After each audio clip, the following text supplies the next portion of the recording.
Manhwa has been a growing part of online reading for years now, and nothing signals that like Solo Leveling and The Returner's Magic is very special, getting their own anime. I have been reading South Korean comics for a few years now, and honestly, I can really say this. It gives 90% of manga a run for its money.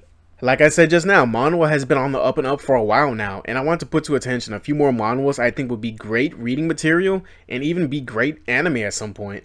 If you don't know what manhwa is, it's basically just South Korean comics or their version of manga.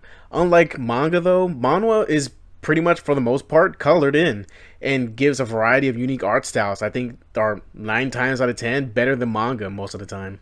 If you don't believe me, if you ever watched the animes for Tower of God or God of High School, they were originally webtoons, which are manhwa. The different themes manhwa cover are very interesting and have a lot of emphasis on action and excitement, and their stories, honestly, 9 times out of 10, pretty fucking badass.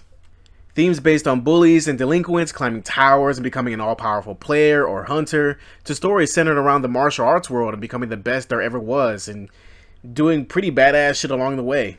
Honestly, a surprise theme I enjoyed is the isekai into a book sort of themes, where the MC builds up their empire through the knowledge of the book they were just sucked into that they read. There are even themes that books that the main character is reading transform the real world into its own image, which is honestly pretty damn cool.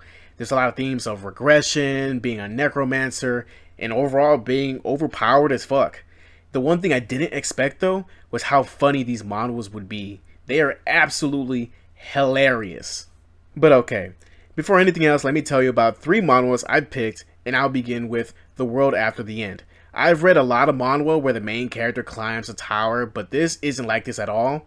This is something completely different. Jae-won was in the military, but he was summoned to the Tower of Nightmares along with many other people to help complete it. The meat of the story isn't while he's in the tower, but in a world of chaos.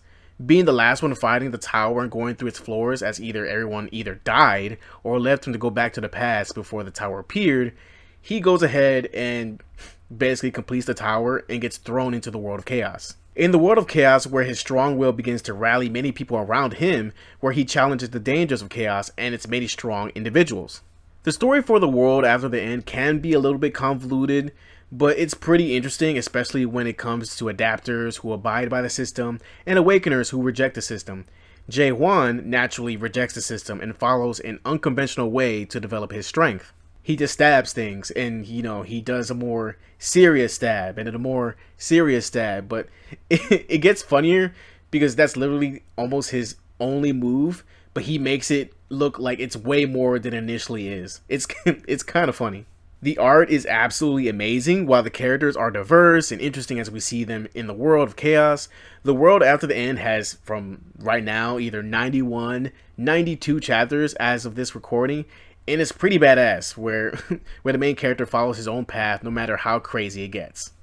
The next manhwa is honestly one of my favorites. I've been following it since forever. It's called Mercenary Enrollment. You can catch this on Webtoon or online where there's more chapters available. But it focuses on Ijin. These pronunciations are going to be the death of me, I swear. But Yu was only a kid when his plane went down, and he was the only survivor. Ijin, at the age of 9 due to the crash, had amnesia and was taken in by a mercenary group being developed into something new called the Numbered. Ijin would become the best soldier among them and become number 1, essentially. He would become 1. Like rank 1, he'd be the best one out of everyone, and there will be young adults and grown adults thrown into this whole program too. So him besting adults and people of his age, well, around his age, he was the youngest, but he went ahead and bested all of them to be the best, experimental soldier they ever had. For 10 years, he will be a mercenary, although due to spoilers, I won't say what happened during these 10 years, but there is there is a lot of conflict that happens within them and sets up the events of the story of the main meat and juices of the story so far. Because of his training and experience, Ijin is a professional killer. He's a professional mercenary.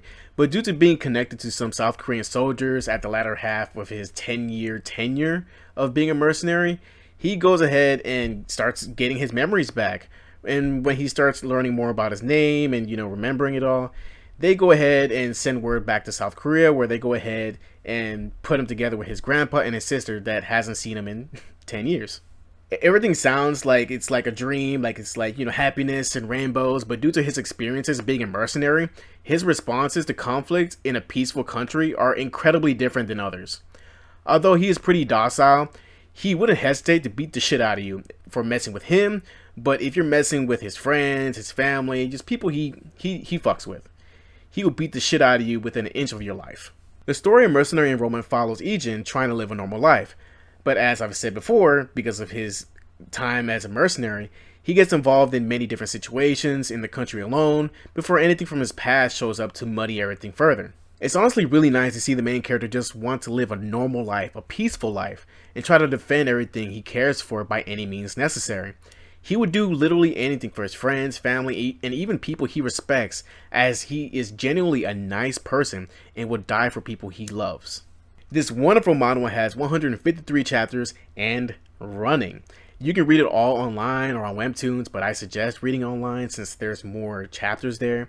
The art is pretty nice. It isn't too complex, but it's one of those art styles that doesn't really truly shine until the action starts. I definitely recommend this. Lastly, the manhwa I've saved for last, honestly my absolute favorite right now, Triple S Class Suicide Hunter, and oh boy, will this manhwa take you on for a wild ride. The main protagonist, Kim Gong-ja, was a bit of a fanatic, a little bit obsessed with a certain hunter. At some point, because of his obsession apparently, he was gifted with a skill that allowed him to take the skill of someone who kills him.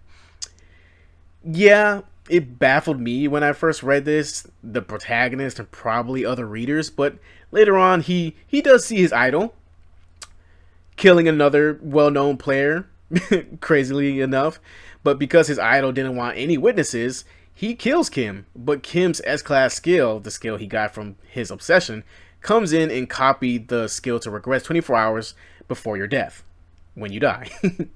Crazy enough, this crazy bastard continues to kill himself, turning back day after day until he goes back to the point where he can kill his former idol before he gets too powerful with the skill he copied and took his place among the top hunters. Not even just that, he would use his knowledge of the future to make future investments on key people that would help him become a way better hunter in the future and make him filthy fucking rich.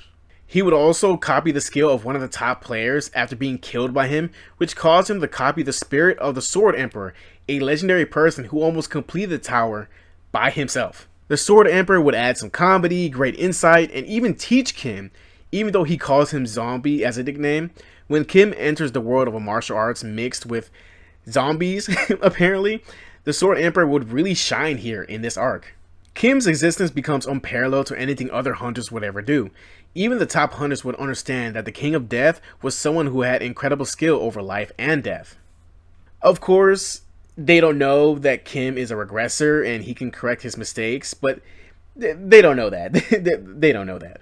But when it comes to Kim was someone who was pitiful at best in the beginning, but he developed into a compassionate person.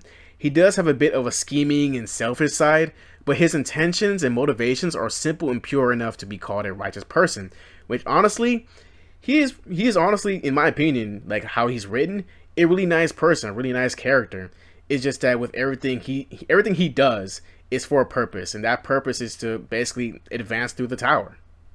As of right now, it has 95 chapters online. I think 96, I'm pretty sure, since it just updated. As you can see, the art is pretty nice, but the character designs are honestly my favorite thing about this whole manhwa. The world around him and even the events the tower throws at him are honestly some of the most interesting things when it comes to manhwa, like these tower themed manhwas for me. It's pretty damn cool, from defending a whole kingdom to entering books and solving their mysterious apocalypse that plagues them. I won't say any more, but goddamn, the action, the characters, the craziness, all this happens in this manhwa that keeps you reading. I highly recommend it. Please, just go ahead and check it out, read a few chapters. It's honestly a great read. Alright, I hope these manhwa recommendations caught your eye and you would give them a try. Definitely think these three deserve way more attention. I'd love to see these three animated at some point in the future, as the action and the story would definitely be fun to watch and experience. That's all from me today. Hope you guys stay healthy mentally, emotionally, and physically. See you guys next time.